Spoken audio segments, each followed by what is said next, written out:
Welcome back to Strength and Health for Life, where we talk about the shift towards digital fitness.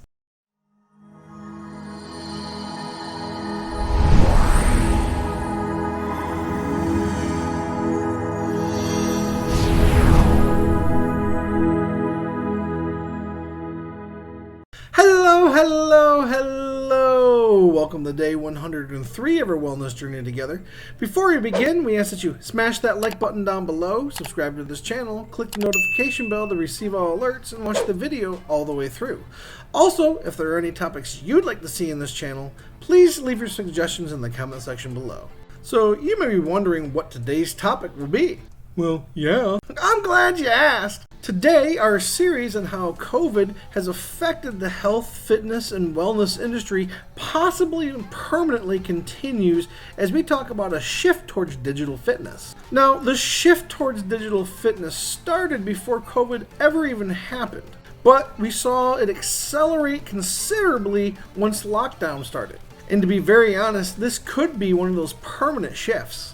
As more and more people shifted their workplace to the home office because of the lockdown and were required to stay indoors to find entertainment, they started looking to their health and fitness as well. Many gyms just straight up closed, and people started to suspend or remove their memberships to gyms because they had no intention of driving out there and going to a gym. And the big surprise for the industry is that the data shows that 60% of people just never return to their gym, while another 20% have stopped working out altogether. People stopped their gym memberships for varying reasons, but the main reason is people just didn't want to go to the gym when we're involved in a lockdown. Another big reason is that many people lost their jobs and household incomes lowered.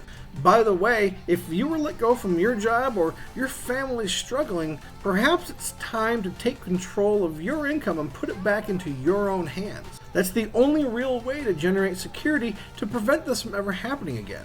So if you'd like to take the control of your income and put it back into your own hands so that you can generate the security that you deserve like I am, take action now and click the first link in the description to learn how. So with the rise of digital fitness, which is meant to replace having to go to dietitians or having to go to the gym, we see more digital workout instruction and digital courses along with more digital fitness trackers appearing as time moves forward. But there are both pros and cons to these, just like anything else. So today, that's what we'll go over. First, we'll go over the pros to digital fitness. Pro number 1, flexibility. Most adults have a hard time balancing their work and personal lives, let alone finding time for a proper diet or adding an exercise regimen to their lives. But with digital fitness, you can do it at any time you want, which means while you're working at home, you can eat a quick lunch, do your workout, and then get back to work. Or, since you don't have a commute, you can wake up at the same time you used to wake up for work and use the extra time to work out in the morning and then take your shower. The opportunities to work out are limitless as long as you're using digital workouts. Because of that, there's no longer any real excuse for not working out, especially since you only need 30 minutes to 45 minutes a day. So use your time wisely. Pro number 2, no gym required. That's right, you don't have to travel to the gym, which again reduces the amount of time that you need in order to work out. Because let's face it, part of your workout time was traveling to the gym physically. That's also why so many people stopped going to the gym, because it's travel time and it feels like a waste of time when you're heading to the gym. Once you're there, it's absolutely useful and most people enjoy it. But the one thing that most people, including me, hate is actually having to go to the gym. Oh, I hate going to the gym too. Outstanding! This also means you're not having to pay a gym membership, which is definitely a good thing.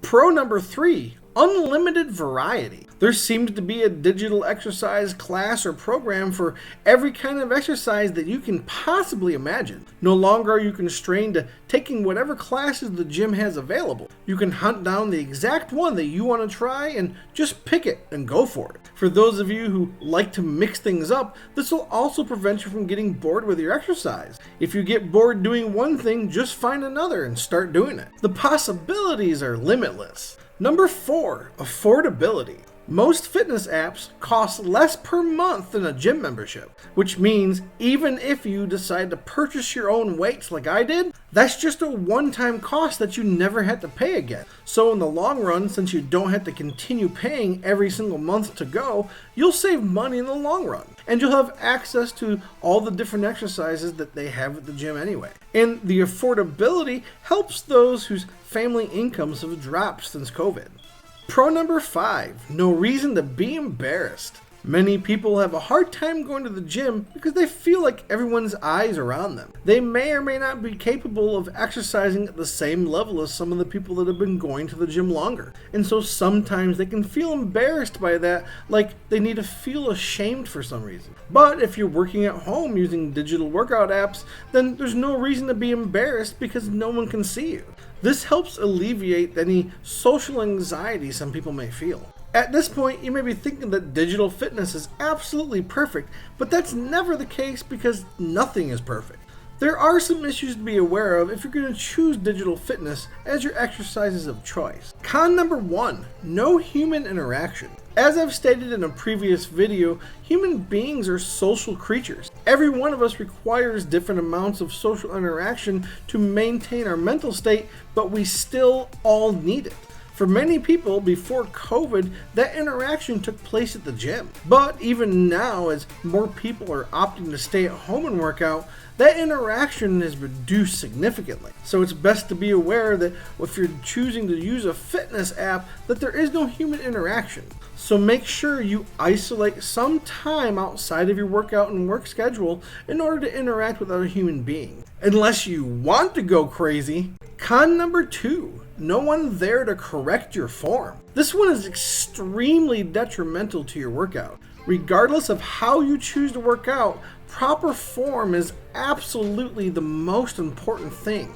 If you exercise without proper form, it could absolutely lead to injury, and some injuries could be severe at that. And even if you don't cause an injury, if you exercise with improper form, you could completely negate the entire exercise you just did because you're not properly using the muscles. So if you do choose to use a fitness app, it's absolutely important that you pay attention to your form and make sure that your form is proper in every exercise that you do. I did an entire video previously on a basic at-home workout. That video included a description of proper form for every exercise that I talked about. If you're interested in watching that video, click the banner right about here to see for yourself. Con number 3, you're dependent on your connection. That's right, nothing could be worse than being in the middle of a workout and your connection drops. Especially with how the internet connections have been lately. Internet connections have been quite spotty as of late, so this could be detrimental to your exercise if you're choosing to utilize a fitness app. And I mean really spotty. I don't even know what I'm paying for anymore. Con number 4, more distractions. Most of us have filled our house with distractions. It's where we keep the things that we enjoy and we keep the things that we love to do. But when it comes to working out at home, these things can be detrimental to our exercising. Therefore, I'm going to give you a little tip here whether you're using a fitness app or not. Make sure you do your exercises in a separate room if at all possible. Even if you have to go to your garage, it's better to not have distraction. Because if you don't have distractions, it's easier to focus on your form to prevent you from injuring yourself. Because you don't want to brain yourself with a dumbbell. Con number 5, information overload. Oh, there's so much information out there on health and fitness, and it can be extremely hard to understand. Some of that information can be false, some of it can be worded in such a way that it's hard to understand, and that's part of the reason I created this channel. That's also why I ask you to leave suggestions in my comment section, so that if there's anything that you're having difficulty understanding, I can take a look and maybe I can help you understand it a little bit better. Because information overload is one of the reasons so many people do stop working out. They have so much information coming from so many different directions and so many different formats that they begin to forget some of the things and they get frustrated and quit. Again, that's part of why I created this channel. As an engineer, I'm used to taking complex scientific ideas and translating it into normal speak. I also have personal access to a nutritionist, which allows me to study nutrition and diet and all of those things and translate it in a way that's easy to digest.